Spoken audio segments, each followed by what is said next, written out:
Assalamualaikum warahmatullahi wabarakatuh.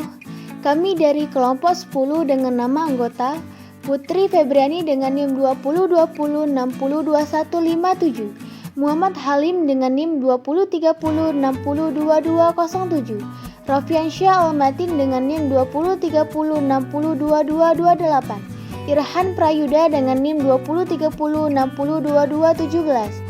Di sini kami akan membahas materi efisiensi alokasi dan distribusi pendapatan. Efisiensi alokasi.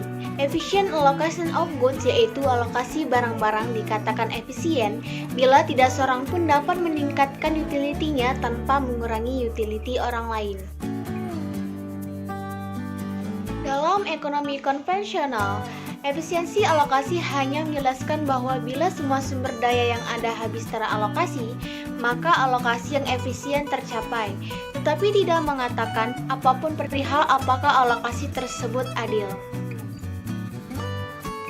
Dalam konsep Islam, adil adalah tidak menzolimi dan juga tidak dizolimi, bisa juga dengan sama rasa dengan sama rata. Tidak adil dalam pandangan Islam, karena orang yang endomen atau sumber dayanya lebih tinggi mempunyai posisi tawar yang lebih kuat daripada endomennya rendah, sehingga orang yang lebih kuat dapat menzolimi yang lemah. Distribusi pendapatan. Distribusi pendapatan adalah suatu proses pembagian atau sebagian hasil penjualan produk total kepada faktor-faktor yang ikut menentukan pendapatan. Faktor-faktor tersebut adalah faktor tenaga kerja, tanah, modal, skill atau manajemen. Besaran distribusi pendapatan ini ditentukan oleh tingkat peranan masing-masing faktor produksi. Islam memberikan prinsip dasar distribusi kekayaan dan pendapatan, yaitu pada surat Al-Hasr ayat 7, supaya harta itu tidak beredar di antara orang-orang kaya saja di antara kamu. Bentuk distribusi pendapatan yang diatur oleh Islam. Yang pertama, sewa atas tanah. Yang kedua, upah bagi para pekerja. Yang ketiga, imbalan atas modal. Yang keempat, laba bagi perusahaan. Islam tidak melarang setiap pemilik faktor produksi yang terlibat dalam penyelenggaraan produksi menerima imbalan sesuai dengan apa yang telah dilakukannya. Pemberian imbalan tersebut merupakan konsekuensi adanya kepemilikan terhadap faktor produksi yang tidak boleh mengorbankan pemilik faktor produksi lainnya. Landasan moral menurut Islam mengenai distribusi pendapatan. Yang pertama, nilai kebebasan. Yang kedua, nilai keadilan. Pendapatan ini didasarkan atas kenyataan bahwa Allah sebagai pemilik mutlak kekayaan telah memberikan amanat kepada manusia untuk mengatur dan mengelola kekayaan disertai kewenangan untuk memiliki kekayaan tersebut. Nilai kebebasan. Kebebasan dalam melakukan aktivitas ekonomi harus dilandasi dengan keimanan kepada Allah. Tidak boleh ada pemaksaan dan penindasan karena seluruh makhluk di hadapan Tuhan adalah sama. Kebebasan manusia adalah sesuatu yang tidak dapat dipisahkan dengan kehidupannya. Islam memberikan kebebasan kepada manusia untuk berusaha, memiliki, mengelola, dan membelanjakan harta sesuai dengan peraturan yang ditetapkan oleh Allah, sehingga manusia pantas dimuliakan dan menerima amanah dari Allah yang harus dipertanggungjawabkan di hari kemudian.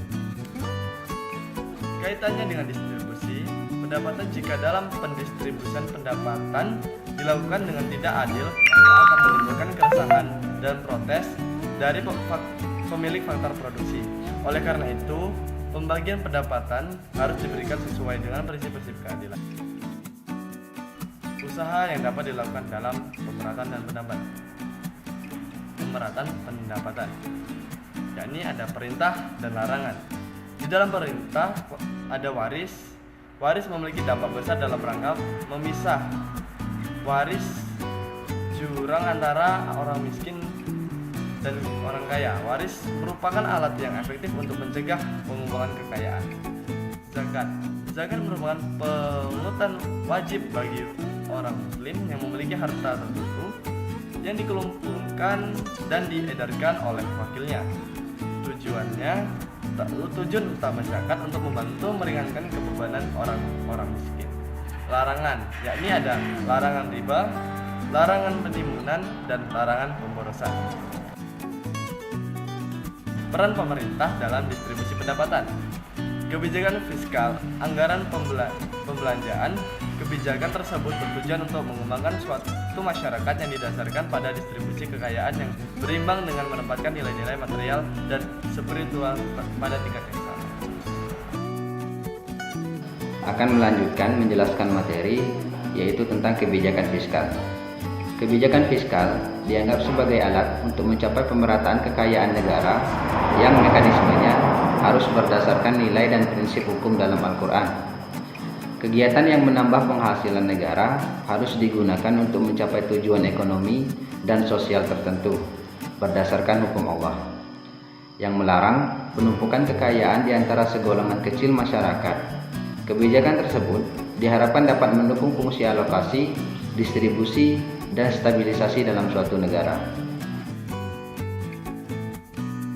Pemungutan pajak yang dilakukan oleh sistem kapitalis digunakan sebagai sumber utama penerimaan negara yang dimanfaatkan untuk penyelenggaraan pemerintahan serta membiayai pembangunan dan mengatur kegiatan ekonomi dalam rangka mewujudkan keadilan dan pemerataan pendapatan. Kemudian, Islam menggunakan dana yang diperoleh dari pajak hanya untuk pengeluaran yang penting dan harus didistribusikan kembali kepada masyarakat dengan jalan yang benar dan jujur. Dalam kebijakan fiskal, menurut Islam, selain pajak, dikenakan pula zakat yang merupakan salah satu inti ajaran Islam. Islam menentukan infak dan mewajibkan zakat kepada orang kaya. Zakat merupakan sarana pensucian diri dan harta, karena pada dasarnya dalam harta manusia terdapat hak orang lain yang harus diberikan. Negara berhak mengumpulkan zakat dan menyalurkannya kepada yang berhak menerimanya. Untuk melakukan tugas tersebut, negara dapat membuat undang-undang dan membentuk lembaga yang bertugas mengurus masalah tersebut. Sekian penjelasan dari kami mengenai efisiensi alokasi dan distribusi pendapatan. Terima kasih, semoga bermanfaat. Wallahumma fiq ila aqwamit thoriq. Wassalamualaikum warahmatullahi wabarakatuh.